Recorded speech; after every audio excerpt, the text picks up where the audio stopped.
Greetings and welcome back to Room 303 and our chats with Emily as we are calling our readings through the 1,775 poems of the Johnson edition of Emily Dickinson's collected poems. We're now going to turn to poem 30, Adrift, a Little Boat Adrift. I'm blown away by some of these little poems. I intentionally now use the word little because we're going to hear it repeated.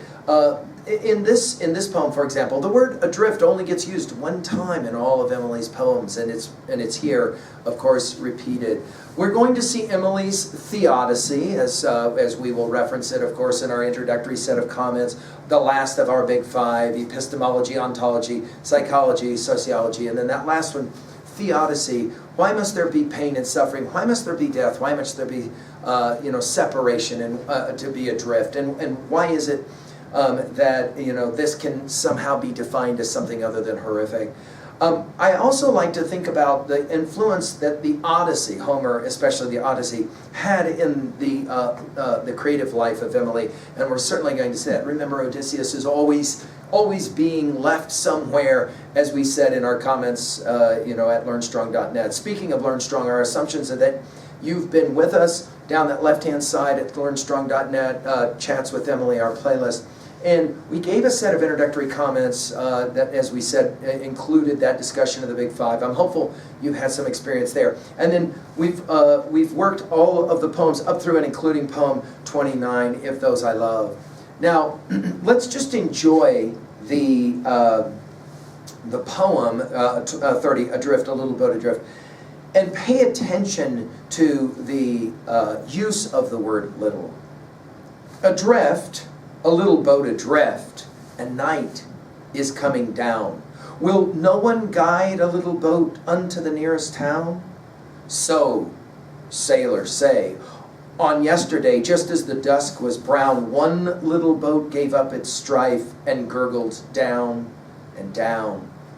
So angels say, on yesterday, just as the dawn was red, one little boat, o'erspent with gales, retrimmed its mast, redecked its sails, and shot exultant on. Let's point out that so many of these poems will end in exclamation points. Just notice 29 ending in an exclamation point. Of course, 30 does. Notice 31 and 32 and 33 and 34, all ending with exclamation points. Emily's decision to bring that level of energy to her poems, and one of the ways to represent that is with that exclamation point. Let's begin with her only use of the word adrift is here. To be cut loose, to be out on the ocean, to play the game of death as being perceived as the soul leaving the body and going off on this journey, obviously borrowing from her reading of Homer. The use of the word little, and notice how it keeps coming back, little, little, little. That is to say, and she loves this word throughout all of her poems, many of her poems, we're going to see this word little. I think that this word emphasizes fragility. I do. I think it also emphasizes what message she wants to send us, that power comes in small. So her poems are little. In fact, many will look at these poems and go, well, yeah, but they're little. They're not long, these long kinds of poems. I mean, I mentioned the Iliad, for example. It's not like that. And yet, somehow little carries with it the idea of what we think of in TNT, right? Powerful as well. And night coming, it's interesting that it's coming down, not coming on, right? Coming down. And then notice exclamation point for the second line. And then this use of the italics, which in an earlier version, it was not italicized. Will no one guide a little boat unto the nearest town? Now, I'll pause here at 3a and just remind us that in our lectures on the great Anglo-Saxon epic poem Beowulf, again, you can find these at learnstrong.net, you'll remember that when Beowulf is dying and he's talking to young Wiglaf, who he's making his last statement to, his final confession to. You'll remember that his last request is he wants to be remembered through what? A lighthouse, Beowulf's barrow, so that as sailors are traveling in, they can look up and they can see, obviously the symbolism is powerful here, they can see Beowulf's barrow, Beowulf's life as a lighthouse. Notice the question here, and it's a rhetorical one, is Is there no one to guide the little boat, if we're thinking now of the boat as being referencing the soul, into the nearest town, that is to say, to heaven? So the theodicy question is there no one that can help here as the little boat is about to go down? Now, her use of the word "so" we were commenting on in the previous poem. So sailors say. There's a good understanding among scholars that when she uses the word "so" here, it's almost as if it's that language of legalese as follows. So in other words, it's almost like sailors suggest, or sailors say as follows. So sailors say on yesterday. And the word sailors here, to continue the metaphor, could be those who are mourning the departed soul, those who are sad about death. On yesterday, just as the dusk was brown, one little boat, in other words, at the end of the day, one little boat, we're back to little, gave up its strife and gurgled down and down. I mean, obviously we're thinking of Odysseus in a situation like this, parted from his boat by a Poseidon who's mad at him, and then Odysseus ends up on the island of the Phaeacians, or Calypso's island, or whatever.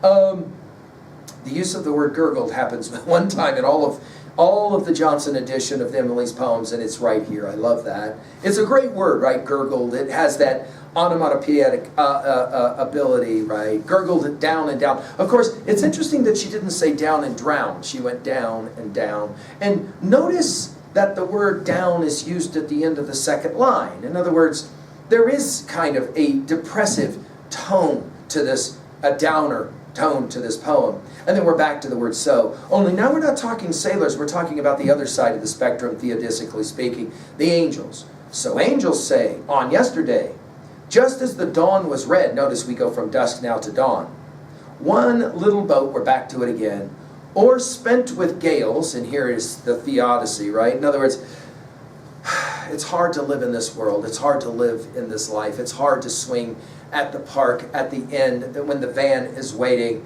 and then it's time to go. One little boat, or spent with gales, the challenges. We'll hear about gales, and hope is the thing with feathers later. Retrimmed its masts, now we're speaking the language of sailing. Retrimmed its mast, redecked its sails, and shot, sailed on, shot, exultant on. By the way, the word "so" in an earlier iteration of this poem was actually the word "but." And there is actually a version of this poem that will read, and shot exultant onward sped. Tightening up the line, Emily will simply write it as, and shot exultant on.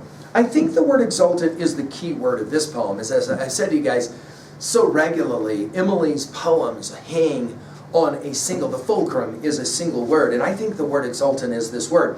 What is the point that she's making here at 2a?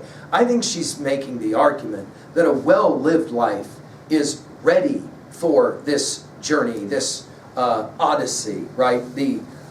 If the Odyssey is suggesting that life is a journey, then Plato's Phaedo is arguing that death is also a journey, and I think that's our argument here. While mourners or sailors are going to be mourning the departure, angels will make the argument that no, the soul arrived at heaven exultant, ready to go.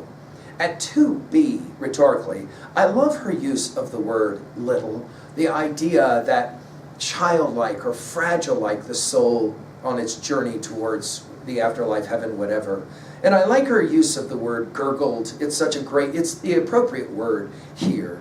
At 3a, obviously we've mentioned Homer's Odyssey, Plato's Phaedo is mentioned. Think about Dickens' Christmas Carol. As we've commented so regularly, the brilliance of that story for us as we compare it to a little poem like this. Scrooge the billionaire, met by those three ghosts. It will be the first one that will, of course, take him to his past, and it upsets him. The second will take him to his present, and it upsets him. It's the third one who shows up dressed all in black that says nothing and takes him to a graveyard, right? Shows him a tombstone. Of course, it's Scrooge's tombstone. Scrooge doesn't want to see it, and it's at that moment he begins to understand the value of his life. Dickens borrowing from, of course, the idea of Socrates, that at our moment of death we all speak the same words. The words are, oh my God. The question is, of course, the inflection of the voice. Most humans, like Scrooge, have lived their lives in such a way that the only inflection of the voice is, oh my God, what have I done with my life? It will be, though, I think, buried here in this little poem, that there can be an exultant tone of voice. There can be an accepting tone of voice. That is to say, you can speak the words, oh my God, with the intonation that is not sadness, not downer, but in fact exultant. And I think Emily's hoping for that.